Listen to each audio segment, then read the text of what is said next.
crois en Dieu, le Père Tout-Puissant, Créateur du ciel et de la terre. C'est là le premier article de notre credo. Aujourd'hui, nous tournons une page et nous passons au deuxième article. Et en Jésus-Christ, son Fils unique, notre Seigneur, qui a été conçu du Saint-Esprit, est né de la Vierge Marie.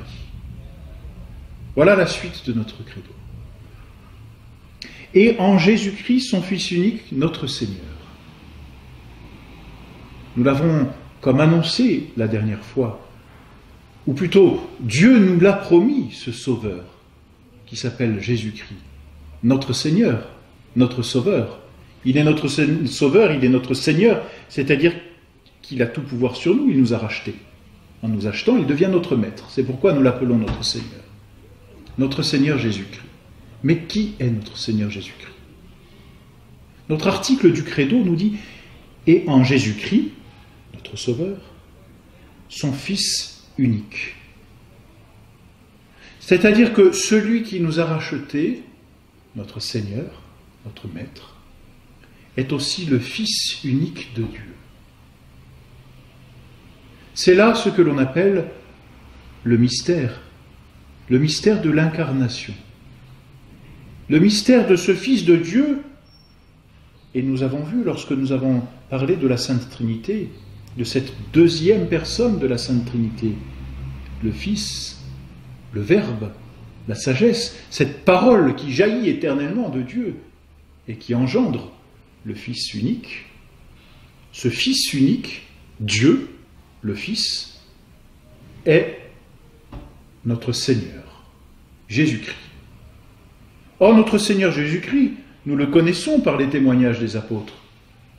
C'est aussi un homme. Notre Seigneur Jésus-Christ, cet homme qui a vécu dans le temps et a été annoncé comme le Rédempteur, est aussi Dieu, le Fils. C'est ce mystère de l'incarnation. Mystère d'un homme qui est Dieu et homme à la fois. Notre Seigneur Jésus-Christ. Le mystère de l'incarnation se définit très simplement. C'est le mystère du Fils de Dieu fait homme, autrement dit, d'une personne en deux natures. C'est-à-dire de l'union de la nature divine et de la nature humaine dans la personne du Fils. La deuxième personne de la Sainte Trinité, le Fils, car c'est son nom de personne, le Fils devient homme. Et le Verbe s'est fait chair. C'est ce que dit l'évangile de Saint Jean. Et le Verbe s'est fait chair. Qu'est-ce à dire sinon que le Verbe, qui est la deuxième personne de la Sainte Trinité, tout en restant deuxième personne de la Sainte Trinité, devient homme. Le Fils éternel devient homme. C'est-à-dire qu'il assume, il prend à lui une nature humaine, tout en restant Dieu, puisqu'il est le Fils. S'il n'était plus le Fils, il ne serait plus Dieu. Mais il reste le Fils, il reste le Verbe, en se faisant chair. Le Verbe s'est fait chair, et il a habité parmi nous, dit Saint Jean. Il reste Dieu, mais il devient homme. Il reste éternel, mais il a un nouveau mode d'exister, humain, dans le temps. Dieu se fait homme. Mystère de l'incarnation, c'est-à-dire mystère par lequel le Fils, la deuxième personne de la Sainte Trinité, assume une nature humaine et devient semblable à nous par sa nature humaine, tout en restant Dieu par sa nature divine. Mystère ineffable qui nous dépasse. Du reste, s'il ne nous dépassait pas, ce ne serait plus un mystère. Mais Dieu nous dépasse infiniment. Et l'œuvre de Dieu nous dépasse aussi. Il est bien compréhensible que ce soit là un mystère. Mystère donc de cette personne unique qui revêt, si l'on peut dire, deux natures, la nature divine et la nature humaine. Mystère de notre Seigneur, Jésus-Christ, qui est à la fois Dieu et homme. Il s'appelle Jésus parce que ce mot Jésus, qui est du reste donné par Dieu, c'est l'ange qui le dit, à la très sainte Vierge. Il s'appelle Jésus parce que Jésus signifie sauveur. Et il est notre sauveur. L'homme qui avait déchu, l'homme qui s'était séparé de Dieu, va être sauvé comme rattrapé par Dieu. Il est le sauveur du genre humain. Et on l'appelle Jésus-Christ, Christ parce qu'il est oint. Oint de quoi? Oint par Dieu, parce qu'il est Dieu. Et que la nature divine vient comme oindre, si l'on peut dire, la nature humaine. Et cette onction, du reste, on en trouve des images dans l'Ancien Testament, de véritables figures d'ailleurs, et même des réalités. L'onction servait dans l'Ancien Testament à faire les rois, les prêtres et les prophètes.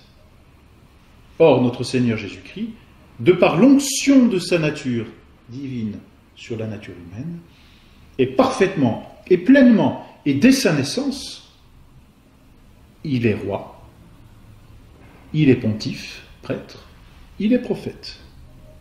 Il est prophète, saint Luc le dit, il fut un prophète puissant en acte et en parole. Il est prêtre, tu es sacerdos in aeternum, tu es prêtre pour l'éternité, selon l'ordre de Melchisédek. Et du reste, nous le reverrons, il est prêtre tout particulièrement sur la croix, dans son sacrifice. Parce que le sacrifice est l'œuvre du prêtre. Et il est roi. Pilate qui l'interroge, tu es donc roi? Notre Seigneur lui répond, oui, tu le dis, je suis roi. Il est roi de droit, il est prêtre de droit, il est prophète de droit, parce qu'il est Dieu et que sa nature divine est l'onction qui se répand sur la nature humaine. Mais non seulement il est de droit, mais il est par excellence, puisqu'il est Dieu et que c'est sa nature divine qui oint, si l'on peut dire, sa nature humaine. Ainsi donc, il est le roi des rois par excellence. Il est le prêtre de tous les prêtres. Il est prêtre par excellence. Et il est prophète par excellence. Parce qu'il est Dieu. Mais parce qu'il est homme aussi en même temps. C'est le mystère de l'incarnation. Mystère bien difficile à comprendre, mais absolument sublime, de bonté et de miséricorde, d'un Dieu qui s'abaisse à se faire homme, sans rien renoncer de ce qu'il est, en tant que Dieu, mais en prenant aussi toute notre nature humaine, hormis, dit saint Paul, le péché, car Dieu ne peut pas connaître le péché. Mais il a pris et assumé toutes les autres faiblesses. Mystère donc de l'incarnation d'une seule personne en deux natures, nature humaine, nature divine, une seule personne, le Fils de Dieu. Je crois en Jésus-Christ, son Fils unique, notre Seigneur.